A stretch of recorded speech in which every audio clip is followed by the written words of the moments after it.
Hello viewers, welcome to the grow Telugu YouTube channel. గత సంవత్సరం Dalal street యొక్క ఆకర్షణ ఎక్కువ మోతాదులో మన దేశానికి చెందిన ఒక గ్రూప్ కంపెనీ మీద ఉండింది. అయితే ఈ కంపెనీ యొక్క స్టాక్స్ వాళ్ళ యొక్క పెట్టుబడిదారులకి చాలా మంచి రిటర్న్స్, ఎప్పుడైతే స్టాక్ మార్కెట్స్ అంత ఎక్కువగా పర్ఫామ్ చేయకపోయినా ఈ పర్టికులర్ స్టాక్స్ చాలా ఎక్కువ వేగంగా విపరీతంగా పెరిగాయని చెప్పుకోవచ్చు. అయితే ఈ గ్రూప్కి సంబంధించిన వ్యాపారాలు ఏంటి అని చూసినట్టయితే ఎందుకు ఇంతలాగా రిటర్న్స్ని ఇన్వెస్టర్స్కి తెచ్చిపెట్టాయనే కారణాలు కానీ మనము ఎంచి చూస్తే చాలా క్లీన్గా వీళ్ళు మౌలిక సదుపాయాలకి సంబంధించి రోడ్వేస్, రైల్వేస్, పోర్ట్స్ ప్రతి ఒక్క దాంట్లోనూ వీళ్ళ యొక్క మార్క్ని క్రియేట్ చేసుకున్నారు.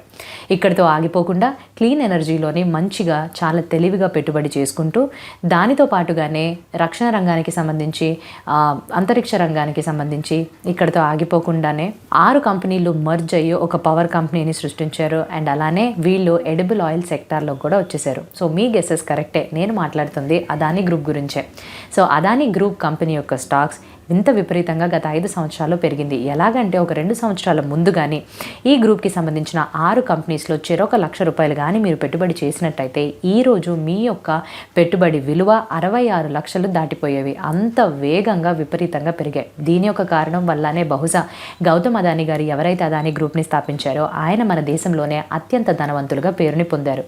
అండ్ అలానే ప్రపంచవ్యాప్తంగా 3వ స్థానంలోనే, అంటే లూయి వూటన్కి సంబంధించిన బెర్నార్డ్ అర్నాల్డ్ తర్వాత ఎలాన్ మస్క్ తర్వాత $126 బిలియన్ తోటి 3వ రిచెస్ట్ పర్సన్గా పేరుని పొందారు.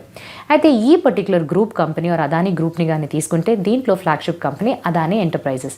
అండ్ దీంట్లో 7 లిస్టెడ్ కంపెనీస్ ఉన్నాయి అండ్ చాలా అన్లిస్టెడ్ కంపెనీస్ ఉన్నాయి. అండ్ వీళ్ళు కమాడిటీ ట్రేడింగ్ అని 1988లోనే స్టార్ట్ అయ్యి అక్కడితో ఆగిపోకుండా వివిధ రకాల వ్యాపారాల్లోకి అడుగులైతే పెట్టారు. అయితే ఈరోజు ఈ వీడియో ద్వారా నేను మీకు కంప్లీట్గా అసలు అదానీ గ్రూప్ ఎలాగ స్థాపించబడింది, అక్కడి నుంచి ఎలా అంచెలంచెలుగా ఎగిరింది, వీళ్ళ భవిష్యత్తులోనే ఎలా ఉండబోతుంది అండ్ వీళ్ళ యొక్క కష్టాలు ఎటువంటివి ఎదుర్కొంటున్నారు అని కంప్లీట్గా ఈ పర్టికులర్ గ్రో ఎక్స్ప్లెయిన్ సిరీస్ తోటి వీళ్ళ స్టాక్స్ గురించి పూర్తిగా మీకు తెలియపరచడం కోసం వచ్చేసాం. సో ఇంకెందుకు ఆలస్యం, వెళ్ళిపోదామా ఈ వీడియోలోకి వెళ్ళడానికన్నా ముందు తెలుసు కదా, ఇంకా మీరు కానీ మా గ్రో తెలుగు యూట్యూబ్ ఛానల్కి సబ్స్క్రైబ్ చేసుకోకపోతే బెల్ ఐకాన్ని క్లిక్ చేసుకోండి. అనేటువంటి ఎంతో ఇంపార్టెంట్ అండ్ ఇన్ఫర్మేటివ్ కంటెంట్ని ఎప్పటికప్పుడు మేము ముందుకు తీసుకొస్తూనే ఉంటాం. ఇది కొంచెం లెంతీ వీడియో, ఎందుకంటే ఒక పెద్ద గ్రూప్ గురించి వాళ్ళు ఎలా ఎదిగారో ఆర్ వాళ్ళు ఎలాగా వివిధ రకాల కంపెనీస్లోకి వెళ్ళారు అని తెలుసుకోవడానికి. సో పూర్తిగా చివరి వరకు చేస్తే మీకు ఒక బర్డ్స్ ఐ వ్యూ అనేది దొరుకుతుంది. నేను సిఏ హిరణ్మయి. ఈరోజు మనం చూడబోయేది అదానీ గ్రూప్ అండ్ వీళ్ళ యొక్క కంపెనీ యొక్క స్టాక్స్ అండ్ వాళ్ళ యొక్క కంప్లీట్ పూర్తి వివరాలు. సో మొదట గౌతమ్ అదానీ గారు 24th జూన్ 1962లోనే జన్మించారు. వీళ్ళ కుటుంబ పరిస్థితి కానీ వచ్చినట్టయితే సాధారణమైన ఒక మిడిల్ క్లాస్ కుటుంబానికి సంబంధించి వీళ్ళు అహ్మదాబాద్, గుజరాత్లోనే ఉండేవాళ్ళు. దెన్ 1978లో, అంటే సరాసరి 16 సంవత్సరాల తర్వాత ఆయన ఇల్లుని వదిలి ముంబైలోని డైమండ్ వ్యాపారిగా వాళ్ళ యొక్క బిజినెస్ని ఆ వ్యాపారంలోకి అడుగుపెట్టి అటువైపుగా వెళ్ళారు. అండ్ ఈ కమాడిటీ ట్రేడింగ్గా స్టార్ట్ చేసి ఆయన ఈ అంచెలంచెలుగా ఎదిగి ఈరోజు మన దేశంలోనే అత్యంత ధనవంతులుగా పేరుని సంపాదించారు. ఈ యొక్క జర్నీ అండ్ ఈ ఫస్ట్ జనరేషన్ ఆంటర్ప్రినర్గా ఎన్ని కష్టాలని అండ్ ఎలాగా ఈ ప్రణాళికల్ని వేసుకుంటూ వెళ్ళారని చూద్దాం. అండ్ ఈ రోజున అదానీ గ్రూప్ యొక్క టోటల్ మార్కెట్ క్యాపిటలైజేషన్ వాల్యూ కానీ మనం తీసి చూస్తే 9th జనవరి నాటికి $213.99 బిలియన్ వాల్యూ చేస్తుంది. అయితే మొదట వివిధ రకాల పాఠాలు మనం దీని నుంచి నేర్చుకోవచ్చు. ఎప్పుడైతే ఈయన ఇల్లు వదిలి ముంబైలోనే ఒక డైమండ్ వ్యాపారిగా వెళ్ళారో అక్కడ కేవలం ఆ పర్టికులర్ కమాడిటీ ట్రేడింగ్ మాత్రమే కాకుండా ఈ డైమండ్ సప్లై చైన్ ఏదైతే పూర్తిగా ఉంటుందో కంప్లీట్గా అన్ని వివరాలని తెలుసుకున్నారు ఈయన. దీని తర్వాత 1981లోని రెండవ పాఠం ఈయనకి ఏం నేర్పించింది అంటే ఆయన పెద్దన్నయ్య అయిన మన్సుఖ్ అందానీ గారు ఒక ప్లాస్టిక్ కంపెనీస్ని నిర్మించారు. ఈ ప్లాస్టిక్ కంపెనీ యొక్క వ్యాపార విషయాలు చూసుకోవడానికి ఒక మేనేజర్ అవసరమయ్యారు. సో వెంటనే ఆయన గౌతమ్ అదానీని కంపెనీలోకి ఇన్వైట్ చేస్తూ అక్కడ ఆయనకు ఒక పోస్ట్ని ఇప్పించారు. సో ఇలాగా ఈ కంపెనీలోకి ప్రవేశం అడుగు పెట్టిన తర్వాత ఈయన ఈ దిగుమతులు పీవీసీ అనేవి ఈ కంపెనీ వాళ్ళు దిగుమతుల్ని చేసుకుంటూ ఉండేవాళ్ళు. సో ఈ దిగుమతుల్ని లెక్క ఎప్పుడైతే చేసుకునే వాళ్ళో అక్కడి నుంచి ఈయన ప్రపంచవ్యాప్తమైన గ్లోబల్ ట్రేడ్కి పరిచయం అయ్యారు. అక్కడి నుంచి మొత్తం దీన్ని స్టడీ చేసి చూసినట్టయితే పీవీసీ యొక్క అవకాశాలు దీని యొక్క ఎదుగుదల ఆపర్చునిటీస్ ఎక్కువగా ఉండి దీని యొక్క అవసరాలు వివిధ రకాల పరిశ్రమలో ఉందని గుర్తించారు. సో దీనితో పాటు 1985లోనే చాలా స్మాల్ స్కేల్ ఇండస్ట్రీస్కి కావాల్సిన ప్రైమరీ పాలిమర్స్ని ఈయన దిగుమతి చేయడం స్టార్ట్ చేశారు. అలా దిగుమతులు చేస్తూ ఉండగా 1988లో అదానీ ఎక్స్పోర్ట్స్ని నిర్మించారు. ఈ అదానీ ఎక్స్పోర్ట్సే అదానీ ఎంటర్ప్రైజెస్గా మారి ఇప్పుడు అదానీ గ్రూప్కి సంబంధించిన అన్ని కంపెనీస్ని కూడా వీళ్ళే కంట్రోల్ చేస్తున్నారు. ఇక్కడి నుంచి మనం నేర్చుకోవాల్సిన పాఠం ఏముందని అంటే, రా మెటీరియల్స్ని దిగుమతి చేయడంతో పాటే ఆయన ఆ రోజు ఆగిపోయి ఉంటే ఈరోజు ఇంత పెద్ద స్థాయికి ఎదగలేకపోయేవారేమో. సో దాని తర్వాత ఆ సప్లై చైన్ని మొత్తం స్టడీ చేసి ఎక్కడెక్కడ ఏ పారిశ్రమల్లోనే నుంచి ఏమేమి తెచ్చుకుంటున్నారో అవన్నిటిని కూడా సొంతగానే ఎలా చేసుకోవాలి అనే దాని వైపుగా దృష్టిని పెట్టారు. సో నేను ఇంతకుముందు చెప్పినట్టుగానే అదానీ ఎంటర్ప్రైజెస్కి సంబంధించిన అన్ని కంపెనీస్ని ఒకటొకటిగా చూద్దాము. అదానీ ఎంటర్ప్రైజెస్ అనేది అదానీ గ్రూప్కి సంబంధించిన ఫ్లాగ్షిప్ కంపెనీ. సో దీని అండర్లో ఉన్న వివిధ రకాల సబ్సిడరీస్ వాళ్ళు చాలా రకాల airports, water ways, railways, infrastructure facilities, solar manufacturing, aerospace, defence, so అన్ని రంగాల్లోకి వెళ్ళిపోయారు. మొదట మనం సోలార్ మ్యానుఫ్యాక్చరింగ్ గురించి తెలుసుకుందాం. మన దేశంలోనే అతిపెద్ద వర్టికల్ ఇంటగ్రేటెడ్ సోలార్ మ్యానుఫ్యాక్చరింగ్ కంపెనీగా అదానీ గ్రూప్ వాళ్ళు వాళ్ళ కంపెనీని ఆపరేట్ చేస్తున్నారు. సో ఇక్కడ ఎందుకు ఇంతలా పేరు తెచ్చుకుంది అని అంటే, వీళ్ళు సోలార్ సెల్స్తో పాటు మాడ్యూల్స్ని తయారు చేస్తారు. దాన్ని అరేస్లో ఫిట్ చేసి ప్యానెల్స్ని కూడా వీళ్ళు ఇస్తారు. సో అందుకనే మీకు కానీ ఒక కంప్లీట్ సోలార్ సెటప్ కావాలి అని అంటే ఈ కంపెనీని అప్రోచ్ అయితే కంప్లీట్గా ఒక ఫుల్ సొల్యూషన్ ఒకే చోటు ఇస్తుంది. అండ్ అలానే రెండవది, వీళ్ళు న్యాచురల్ రిసోర్స్ని మైనింగ్ చేసుకునే ఫెసిలిటీస్, అంటే బొగ్గు ఖనిజాల వైపుగా కొన్ని బొగ్గు ఖనిజాలని అత్యంత అంటే లార్జెస్ట్ ఆపరేటర్గా వీళ్ళు పేరుని పొందారు. అయితే ప్రైవేట్ రంగానికి సంబంధించినంత ఈ కంపెనీస్ని కానీ చూసినట్టయితే బొగ్గు ఖనిజాలని వీళ్ళు ఓన్ చేసి నిర్వహించి దాని నుంచి ఎక్స్ట్రాక్ట్ చేసి కావాల్సినంత బొగ్గుని తీసుకుని ఎనర్జీని వీళ్ళే తయారు చేస్తున్నారు. సో దీంతో పాటుగానే ఈ మినరల్స్ కావాల్సిన ఎక్స్ప్లోరేషన్ డివిజన్ని కూడా స్థాపించి ఇంకా సులువుగా ఇంకా ఇంటగ్రేటెడ్గా ఈ పర్టికులర్ వ్యాపారాన్ని స్థిరపరచుకున్నారు. గత 10 సంవత్సరాల్లో కూడా బొగ్గు యొక్క అవసరం అనేది చాలా ఎక్కువ మోతాదులో పెరగడం మనం చూసాం. సో ఇక్కడితో కూడా ఆగిపోకుండా నెక్స్ట్ 10 సంవత్సరాల్లో రాబోయే కాలంలోని ఏదైతే వీళ్ళు ఎనర్జీని ఇప్పుడు ఉత్పత్తి చేస్తున్నారో ఆయిల్ అండ్ ఫ్యూయల్ ద్వారా ఇవి కూడా అవుట్ ఆఫ్ ఫ్యాషన్ అయిపోతాయి. సో 10 సంవత్సరాల తర్వాత రెన్యూవబుల్ ఎనర్జీ సోర్సెస్ వైపుగా దృష్టిని మళ్లిస్తారు. సో అందరూ కూడా గ్రీన్ టెక్నాలజీ అని వివిధ రకాల టెక్నాలజీస్ గురించి మాట్లాడతారని ముందే గ్రహించి గ్రీన్ టెక్నాలజీ వైపుగా కూడా వీళ్ళు అడుగులు వేయడం మొదలుపెట్టేశారు. అండ్ వీళ్ళ యొక్క సబ్సిడరీ కంపెనీ ద్వారా రక్షణ రంగం అండ్ అంతరిక్ష రంగానికి సంబంధించి వివిధ రకాల పరికరాలని వీళ్ళు తయారు చేసి ఇస్తున్నారు. Fighter aircrafts, unmanned aerial systems, helicopters, submarines, air defence guns, missiles and చాలా స్మాల్ రకాల ఆర్మ్స్ని కూడా తయారు చేస్తున్నారు. నెక్స్ట్ పాఠం మనం ఏం చూడాలి అని అంటే, ఈ మేక్ ఇన్ ఇండియా ఎప్పుడైతే ఈ ప్రణాళికని ప్రభుత్వం వాళ్ళు అమలు పెట్టారో ఇక్కడి నుంచి 5 సంవత్సరాల లోపు 5 సంవత్సరాల్లోనే వీళ్ళకి చాలా రకాల లాభాలు అనేవి లభించాయి. ఎందుకు అని అంటే అంటే మన దేశంలో ఉండే కంపెనీస్కి ఎక్కువగా ప్రోత్సహించాలి అని చెప్తూ వివిధ రకాల రిఫార్మ్స్ని తీసుకురావడం జరిగింది. దీని యొక్క భాగంగానే 2019లోనే వీళ్ళు ఎయిర్పోర్ట్స్ బిజినెస్లో కూడా ఎంటర్ అయ్యారు. 6 రాష్ట్రాలకి సంబంధించిన ఎయిర్పోర్ట్స్ యొక్క కాంట్రాక్ట్స్ని కైవసం చేసుకుని వాటిని నిర్వహిస్తూ మోడర్నైజేషన్ పథకంగా కూడా వీళ్ళు చాలా రిఫార్మ్స్ని తీసుకుని వచ్చారు. సో ఏ రాష్ట్రాలను చూస్తే అహ్మదాబాద్, లక్నో, మంగళూరు, జైపూర్, గువాహటి, తిరువనంతపురం ఇలాగా. 2021లోనే జీవీకే వాళ్ళ నుంచి ముంబై ఎయిర్పోర్ట్, గ్రీన్ఫీల్డ్ నేవీ ముంబై ఎయిర్పోర్ట్ని కూడా కాంట్రాక్ట్స్ని కైవసం చేసుకుని ఈ కంపెనీస్ని కూడా నిర్వహించే విధంగా వీళ్ళు ఆ పర్టికులర్ అధికారాన్ని కైవసం చేసుకున్నారు. సో దీనివల్ల మన దేశంలో ఢిల్లీ ఎయిర్పోర్ట్ అనేది చాలా బిజియెస్ట్ అండ్ ఎక్కువ వాల్యూమ్ని వీళ్ళు హ్యాండిల్ చేస్తారు. దీని తర్వాత ముంబై ఎయిర్పోర్ట్ వాళ్ళే చేస్తారు. సో ఇంత పెద్ద కాంట్రాక్ట్ని దక్కించుకొని వీళ్ళు చాలా ఎదుగుదల దిశగానే వెళుతున్నారని చెప్పుకోవచ్చు. ఇక్కడితో ఆగిపోయి ఉండొచ్చు. కాకపోతే ఇన్ఫ్రాస్ట్రక్చర్, మౌలిక సదుపాయాలు అనేవి చాలా ముఖ్యమైనవి. ఇది బిజినెస్ పరంగానో అండ్ మనం కంట్రోల్ చేయడం పరంగా కూడా చాలా ముఖ్యమైనది అని ముందే తెలుసుకుని వీళ్ళు చాలా తెలివిగా దీంట్లో కూడా పెట్టుబడిని చేశారు. సో వీళ్ళ యొక్క సబ్సిడరీస్ ద్వారా మన దేశంలోని సీవేజ్ ట్రీట్మెంట్ ప్లాంట్స్ని అమల్లో పెట్టారు. అండ్ దీంతోపాటు ఎగ్జిస్టింగ్గా ఉండే ఎస్టీపీస్ని కూడా రీహాబిలిటేషన్ వైపుగా తీసుకెళ్లారు. ఇక్కడితో ఆగిపోకుండా ఇరిగేషన్ ఫెసిలిటీస్, సో వాటర్ని ఏదైతే ఎక్కువ మోతాదులో సప్లై చేయాల్సి ఉంటుందో దానికి కావాల్సిన వివిధ రకాల స్టోరేజ్ కానివ్వండి, సరఫరా చేసే పరికరాలు, సరఫరా చేసే విధానాన్ని వీళ్ళు తీసుకొచ్చారు. ఇక్కడితో ఆగిపోకుండా ఈ సాల్ట్ వాటర్, ఉప్పు నీళ్లు ఏవైతే ఉంటాయో దాన్ని ఒక మంచి నీటి కింద మార్చి డీసాలినేషన్ ప్రాజెక్ట్స్ని తీసుకుని అటువంటి మంచి నీటిని వీళ్ళు ఇంటికి, పరిశ్రమలకి కూడా సరఫరా చేస్తున్నారు.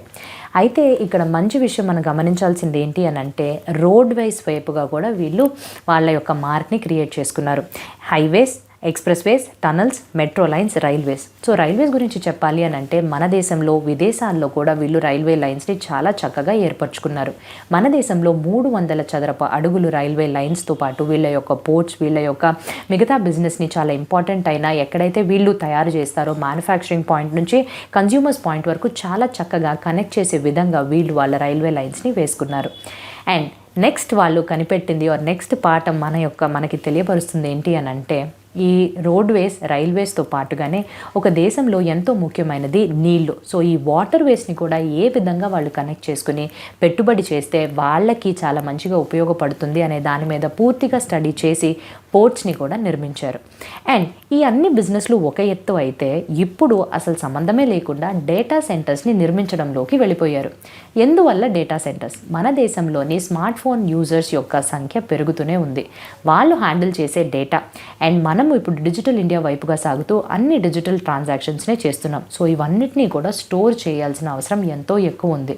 సో ల్యాండ్ అండ్ వాటర్ ఇవన్నీ అయిపోయిన తర్వాత భవనాలు నిర్మించడం ఎంతసేపట్లో పని. అందువల్లే ఇప్పుడు డేటా అండ్ ఇన్ఫర్మేషన్ అనేది నెక్స్ట్ అతి పెద్ద ఆస్తిగా వీళ్ళు గుర్తించి దానికి కావాల్సిన ఈ డేటా సెంటర్స్ నిర్మాణంలోని ఐక్యమైపోయి నెక్స్ట్ ఆ పర్టిక్యులర్ బిజినెస్లో కూడా వెళ్ళిపోయారు. సో దీనితో పాటు ఇంకో రకమైన బిజినెస్ ఏంటి అని అంటే అస్సలు సంబంధమే లేని కన్జ్యూమర్ సెగ్మెంట్లోని వీళ్ళు ఎడిబుల్ ఆయిల్ సెగ్మెంట్లో కంపెనీని ఇటీవలే స్థాపించారు.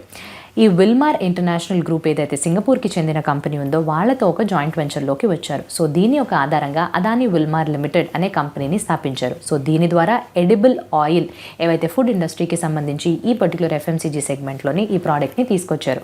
ఫార్చ్యూన్ ఆయిల్ అనే బ్రాండ్ని మీరు వినే ఉంటారు. సో ఫార్చ్యూన్ ఆయిల్ ద్వారా soya oil, rice brand, ground coconut, mustard, cotton seeds అలాంటి వివిధ రకాల ఫంక్షనల్ ఆయిల్స్ని మన ముందుకు తీసుకొచ్చారు. ఆశ్చర్యమైన విషయం ఏంటి అని అంటే గత సంవత్సరంలోని వీళ్ళు హిందుస్థాన్ యూనిలీవర్ యొక్క సేల్స్ని దాటుకుని వీళ్ళ యొక్క సేల్స్ని కానీ చూసినట్టయితే 54,214 crores వరకు నమోదు చేసుకున్నారు. సో ఇంత ఎక్కువ మోతాదులో ఇక్కడ కూడా మంచి ఎదుగుదలనే సంపాదించారని చెప్పుకోవచ్చు. నెక్స్ట్ వీళ్ళ యొక్క ports and special economic zones గురించి మాట్లాడుకుందాం. కన్సాలిడేటెడ్ విధంగా కానీ చూస్తే వీళ్ళు మన దేశంలోనే 13 డొమెస్టిక్ పోర్ట్స్ని 8 మ్యారిటైమ్ రాష్ట్రాల్లోని క్రియేట్ చేశారు.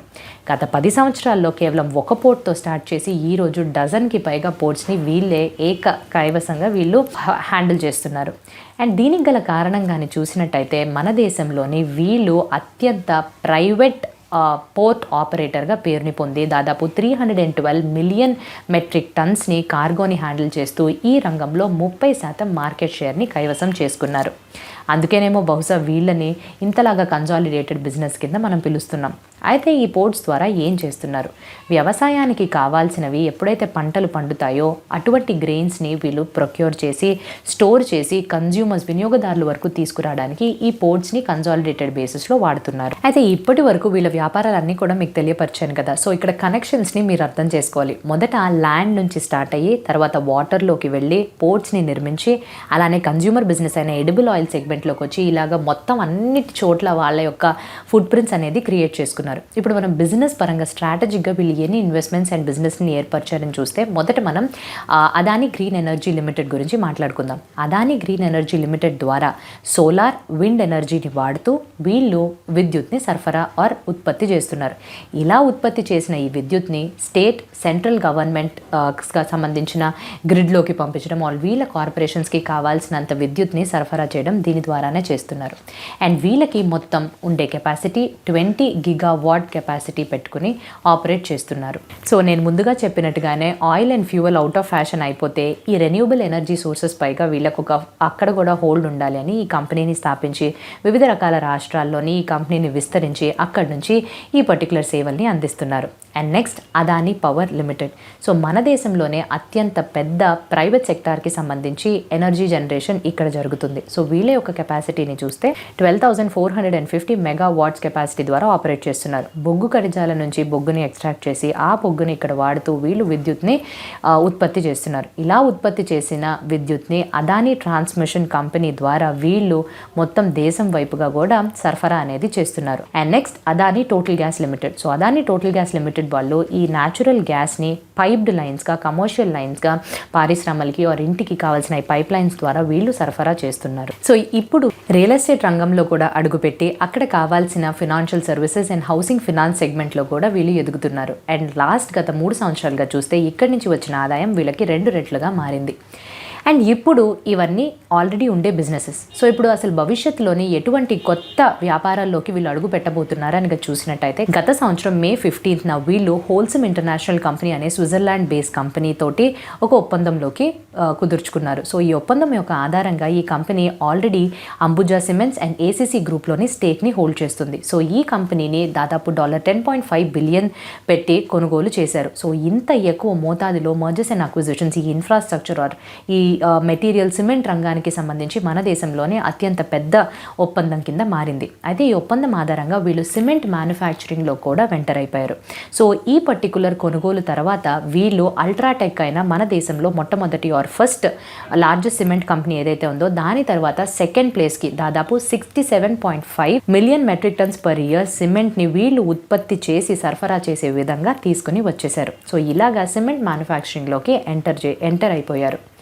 రెండవది, వీళ్ళు ఇంకా చాలా ఎక్కువ $1 బిలియన్ ఖర్చు పెట్టి కాపర్ అండ్ అల్యూమినియం రిఫైనరీని కూడా ఇందులో ఈ పర్టికులర్ బిజినెస్ని స్థాపించాలి అండ్ ఈ రిఫైనరీస్ని తయారు చేయాలి, నిర్మించాలి అని అనుకుంటున్నారు. సో దీనికోసం వివిధ రకాల స్టడీస్ని చేస్తున్నారు. అండ్ దీని యొక్క ఆధారంగా వీళ్ళ దగ్గర ఆల్రెడీ ఉన్న లాజిస్టిక్స్ అండ్ వీళ్ళకి ఏవైతే ఈ మైనింగ్ ఇవన్నీ కూడా ఉన్నాయో ఇవన్నీ కూడా బాగా కలిసి వస్తాయని వీళ్ళకి తెలుసు. కాబట్టి ఇటువంటి కాపర్ అండ్ అల్యూమినియం రిఫైనరీస్ వైపుగా కూడా వీళ్ళు దృష్టిని పెట్టారు.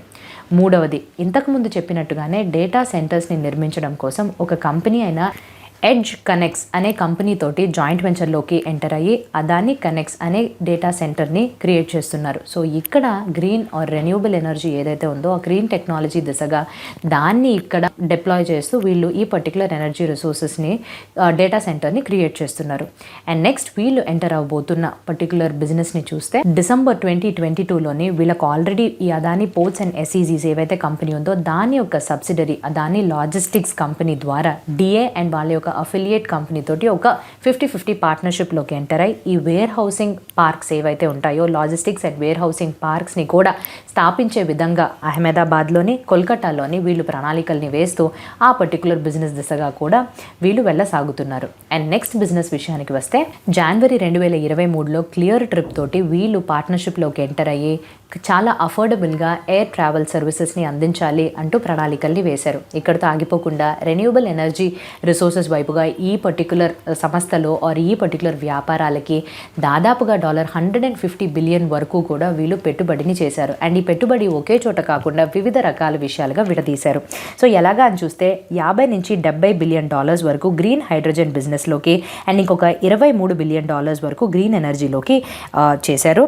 అండ్ అలానే $7 బిలియన్ వరకు విద్యుత్ సరఫరా ఆర్ ఎలక్ట్రిక్ ట్రాన్స్మిషన్ వైపుగా పెట్టారు. అండ్ $12 బిలియన్ని ట్రాన్స్పోర్ట్ యూటిలిటీ సెట్ కింద $5 బిలియన్ రోడ్ సెక్టార్ వైపుగా కేటాయించారు. అండ్ అలానే వీళ్ళ యొక్క డేటా బిజినెస్ సర్వీసెస్ ఏవైతే క్లౌడ్ మేనేజ్మెంట్ సర్వీసెస్ ఉంటాయో దీనికి వీళ్ళు చేసిన పెట్టుబడి $6.5 బిలియన్ అనమాట. అండ్ అలానే ఎయిర్పోర్ట్స్ పరంగా వీళ్ళు $9 నుంచి $10 బిలియన్ వరకు కేటాయించి పెట్టారు. అండ్ నెక్స్ట్ వీళ్ళు పెట్రోకెమికల్ బిజినెస్కి వైపుగా ఒక 1 మిలియన్ టన్స్ని క్రియేట్ చేస్తున్న విధంగా పీవీసీ మ్యానుఫ్యాక్చరింగ్ ఫెసిలిటీని $2 బిలియన్ వరకు కేటాయించారు. అలానే కాపర్ సెక్టార్కి సంబంధించి $1 బిలియన్ వరకు కేటాయించారు. అండ్ అలానే వీళ్ళు ఆరోగ్య రంగానికి సంబంధించిన ఇన్సూరెన్స్ అవ్వచ్చు, హాస్పిటల్స్ అవ్వచ్చు, డయాగ్నోస్టిక్స్ అండ్ ఫార్మాస్యూటికల్స్ మిగతా ఇవన్నీ బిజినెస్కి కూడా దాదాపుగా $7 నుంచి $10 బిలియన్ వరకు కేటాయించారు. సో వీళ్ళ యొక్క భవిష్యత్తులో ఆర్ ఎంటర్ అవ్వబోయే బిజినెస్ని కూడా చూస్తూ ఉంటే ఇప్పుడు వాళ్ళకు ఉండే బిజినెస్ని ఇంకా బలపరుచుకునే విధంగా చిన్న బిజినెస్లుగా ఎదుగుతున్నారు. కాకపోతే ఈ కంపెనీ యొక్క బలహీనత ఏంటి ఆర్ ఈ కంపెనీకి ఉండే అతిపెద్ద సమస్య ఏంటి? వీళ్ళు ఎక్కువ మోతాదులో రుణాలు తీసుకోవడమే, ఓవర్లీ లీవరేజ్డ్ అని చెప్పుకోవచ్చు. సో ఈ పర్టికులర్ రిపోర్ట్ మనకి ఈ క్రెడిట్ సైట్స్ అనే క్రెడిట్ రీసెర్చ్ ఫర్మ్ ద్వారా తెలుస్తుంది. అండ్ అందులోని అదాని గ్రూప్కి సంబంధించిన కంపెనీ ఒకటి డెట్ ఈక్విటీ రేషియో కానీ చూసినట్టయితే 2021% అంటే మన దేశంలోనే రెండవ ఎక్కువ మోతాదులో రుణం తీసుకున్న కంపెనీగా వీళ్ళు ఉంటున్నారు. అండ్ ఇక్కడితో ఆగిపోకుండా నేను చెప్పినట్టుగా 7 లిస్టెడ్ కంపెనీస్లో ఒక కంపెనీ బాగా పర్ఫామ్ చేస్తున్నప్పుడు ఆ కంపెనీ నుంచి వాళ్ళ గ్రూప్ కంపెనీస్ కానీ రుణాలు ఇస్తే ఇక్కడ కూడా చాలా వరకు కార్పొరేట్ గవర్నెన్స్ సమస్యలు కూడా తలెత్తుతాయి. సో వీళ్ళ యొక్క నిర్వహణ ఎలాగుందని వివిధ రకాల డౌట్స్ అనేవి కూడా రేస్ అవ్వడం చూస్తున్నాం. సో ఎక్కువ మోతాదులో ఈ లోన్స్ ఉండడం అనేది ఈ కంపెనీకి కొంచెం డేంజరస్ పాయింట్గా ప్రూవ్ అయింది. సో రిపోర్ట్స్ యొక్క ఆధారంగా కానీ చూస్తే ఫినాన్షియల్ ఇయర్ 2022లోనే అదానీ గ్రూప్ వాళ్ళకి టోటల్ రుణం ఉండేది చూస్తే బ్యాలెన్స్ షీట్లో $20 బిలియన్ వరకు ఉంది. అండ్ ఈ పర్టికులర్ రుణాలు కూడా మోస్ట్గా 21% వరకు స్టేట్ ఓన్డ్ బ్యాంక్స్ నుంచి వస్తున్నాయి. Bank of Baroda, Punjab national bank. And ఈ బిజినెస్ వాళ్ళు ఎక్కువ మోతాదులోని బ్యాంక్స్ లోన్ మీద అండ్ ఇంటర్నల్ సోర్సెస్ వాళ్ళ కంపెనీ నుంచి క్రియేట్ అయ్యే ఆపరేటింగ్ ప్రాఫిట్ మార్జిన్స్ ఏవైతే ఉంటాయో వాటి మీద ఎక్కువ మోతాదులో ఆధారపడుతున్నారని తెలుస్తుంది. గ్రూప్ కంపెనీస్ మధ్యన ఈ రుణాలు తీసుకోవడం కూడా కార్పొరేట్ గవర్నెన్స్ ఇష్యూస్కి తలెత్తుతుంది అని రిపోర్ట్స్ ఆధారంగానే తెలుస్తున్నాయి. కాకపోతే ఫైనల్గా మనం తెలుసుకోవాల్సిన ఈ అదానీ పర్టికులర్ గ్రూప్ నుంచి నేర్చుకోవాల్సిన వేవేరు రకాల పాఠాలని మనం నేర్చుకున్నాం కదా. ప్రాక్టికల్గా కానీ మనం చూసినట్టయితే వీళ్ళు ఒక్కొక్క కంపెనీని సపోజ్ వీళ్ళు Adani power or Adani energy ఇవి కానీ తీసుకుని మనం చూస్తే ఆల్రెడీ వీళ్ళ దగ్గర లాజిస్టిక్స్ ట్రాన్స్పోర్ట్స్ అన్నీ ఉండగా బొగ్గు ఖనిజాల మీద కూడా వీళ్ళకి ఈ ఆపరేషన్స్ అన్నీ వీళ్ళు చేస్తున్నారు కాబట్టి అవన్నీ ఇంటర్ రిలేటెడ్గా సో వర్టికల్గా ఆ పర్టికులర్ కంప్లీట్ సప్లై చైన్ని వీళ్ళే పూర్తి చేస్తున్నట్టుగా తెలుస్తుంది కదా. సోలార్ మ్యానుఫ్యాక్చరింగ్ని తీసుకున్నా కూడా కేవలం ఒక పార్ట్ని మాత్రమే కాకుండా కావాల్సిన సెల్స్ నుంచి మొదలుకున్న ఒక మాడ్యూల్ని ఒక పర్టికులర్ ప్యానల్ని అర్రేస్ కింద సో కంప్లీట్ సెటప్ని వీళ్ళు ఇస్తున్నారు. అలాగా వీళ్ళు ఇప్పుడు కన్జ్యూమర్ స్టేపుల్స్లోకి ఎంటర్ అయిపోయి ఎడిబుల్ ఆయిల్కి చాలా మంచి డిమాండ్ ఉండబోతుంది. అండ్ ఎందుకంటే పామ్ ఆయిల్ యొక్క డిమాండ్ చాలా ఎక్కువ మోతాదులో పెరగడం మనం చూస్తున్నాం. సో అక్కడ కూడా ఒక ఆపర్చునిటీ ఉంది. సో వెంటనే దాంట్లోకి వెళ్ళిపోయి వీళ్ళకుండే ఈ లాజిస్టిక్స్ ద్వారా ఆ పంపిణీ నెట్వర్క్ని వినియోగదారుల వరకు చాలా మంచిగా అడ్వర్టైజ్మెంట్స్ తోటి తీసుకుని రావడము. అండ్ దీనితో పాటుగానే వీళ్ళ భవిష్యత్తులో రాబోయేది అంటే ఎక్కడెక్కడైతే వీళ్ళు ఇది వరకట చెయ్యని పర్టికులర్ ఏరియాస్లో కూడా సిమెంట్ మ్యానుఫ్యాక్చరింగ్ అని, డేటా సెంటర్స్ అని అండ్ మీడియాలోకి ఎంటర్ అవ్వడం అండ్ అలానే ఈ ఎయిర్ ట్రావెల్ సర్వీసెస్కి సంబంధించిన సర్వీసెస్ని ప్రొవైడ్ చేయడం. సో ఒక్కటేంటి ఎన్ని రకాలు ఏ పర్టికులర్ వ్యాపారాన్ని లిటరల్గా ప్రాక్టికల్గా మనం తీసుకున్నా అక్కడ వీళ్ళ యొక్క మార్క్ ఉంటుందని మనం చాలా సులువుగా చెప్పేయచ్చు. సో సిమెంట్ మ్యానుఫ్యాక్చరింగ్లోకి ఎంటర్ అవుతున్నారు. లాజిస్టిక్స్ అండ్ ట్రాన్స్పోర్ట్ వీళ్ళ చేతుల్లోనే ఉంటుంది కాబట్టి సిమెంట్ యొక్క ధర ఏదైతే వీళ్ళు మ్యానుఫ్యాక్చర్ చేస్తారో అక్కడ వీళ్ళకు చాలా వరకు ఖర్చు అనేది కలిసి వస్తుంది. రెండవది అగ్రి బిజినెస్లోకి ఉన్నారు. సో వీళ్ళకి కావాల్సిన ట్రాన్స్పోర్ట్, లాజిస్టిక్స్, స్టోరేజ్ ఇవన్నీ కూడా వీళ్ళు పోర్ట్స్ ద్వారా కూడా మెయింటైన్ చేసి తీసుకొస్తున్నారు. మూడవది ఏదైతే ఎనర్జీ రంగంలోని ఇప్పుడు విద్యుత్ని సరఫరా చేస్తున్నారో మామూలుగా ఓల్డ్ మెథడ్స్ని వాడుతూ దీనికి కాంట్రడిక్టింగ్గా green energy, renewable energy sources మీద కూడా వచ్చేసారు. అంటే ఇక్కడ ఏమన్నా రిస్క్ ఈ బిజినెస్ ఏమన్నా దెబ్బతింటే ఆ పర్టికులర్ బిజినెస్ తోటి హెడ్జ్ చేసుకుందామని ఆ రిస్క్ని తగ్గించుకుంటూ భద్రతని పెంచుకుందామని ఇలా కాంట్రడిక్టింగ్ బిజినెస్లో కూడా వెంటర్ అయిపోయారన్నమాట. సో వీళ్ళకి తెలుసు ఒకానొకప్పుడు అంటే చాలా దీర్ఘకాలమైన వాళ్ళకి ఆలోచన ఉంది కాబట్టి అట్లా కూడా వచ్చేసారు. సో న్యూ బిజినెస్ పరంగా కానీ వచ్చి మనం చూసినట్టయితే వీళ్ళు మీడియా బిజినెస్లోకి ఎంటర్ అవుతున్నారు. క్వింటిలన్ బిజినెస్ మీడియాలోకి ఒక మైనారిటీ స్టేక్ని కొనుగోలు చేసి అక్కడికి ఎంటర్ అయ్యారు.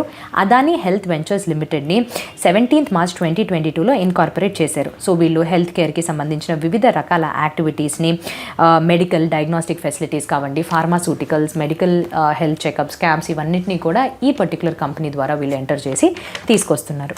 సో ఇదండి కంప్లీట్గా అదానీ గ్రూప్ యొక్క ఎదుగుదల. సో ఎలాగా ఇన్సెప్షన్ నుంచి ఎలాగ ప్రవేశమైంది, ఆయన యొక్క థాట్ ప్రాసెస్ ఎలాగుండేది అండ్ ఒకదాంతో ఆగిపోకుండా ఇంకా దీర్ఘకాలికమైన ఫ్యూచర్లో ఎటువంటి మార్పులు రాబోవచ్చు అని ముందే ఆయన అంచనా వేసి ఎస్టిమేట్ వేసి ప్రతి ఒక్క దాంట్లోకి ఎంటర్ అయిపోయి అండ్ వివిధ రకాల విషయాల్ని వీళ్ళు చేసే పెట్టుబడుల్ని కూడా వాళ్ళ యొక్క వ్యాపారాలకి ఎలా పనికొస్తుంది అని చూసుకుని దానికి తగినట్టుగా లాభాల్ని నష్టాల్ని అన్నిటినీ కూడా సరితూగి సమానంగా వీళ్ళు మంచిగా బిజినెస్ చేస్తున్నారని చెప్పొచ్చు. సో కంప్లీట్గా మీకు ఒక బర్డ్స్ ఐ వ్యూ ఆర్ కంప్లీట్గా ఇన్సైట్స్ దొరికాయని ఆశిస్తూ మీ యొక్క కంపెనీ ఆర్ మీ పోర్ట్ఫోలియోలో అదానీ గ్రూప్కి సంబంధించిన స్టాక్స్ ఉంటే కింద కమెంట్స్లో తెలియపరచడం మర్చిపోకండి. అండ్ ఇది ఒక ఎడ్యుకేషనల్ కంటెంట్ కోసం పర్పస్కి మాత్రమే అండి చేస్తున్నాం. తప్పకుండా నేను మీరు వెళ్ళి అదానీ గ్రూప్లోని ఇన్వెస్ట్మెంట్స్ చేయాలి అంటూ ఎక్కడా కూడా రికమెండేషన్స్ అయితే ఇవ్వడం లేదు అసలుకి. సో మీరు ఫినాన్షియల్ అడ్వైజర్స్ని సంపాదించుకున్న తర్వాతే మీ యొక్క డెసిషన్స్ మీరు తీసుకోవాలని ఆశిస్తూ ఇంకా మంచి కంటెంట్తో మీ ముందుకు రావడానికన్నా ముందు have a happy and safe investing. Thank you.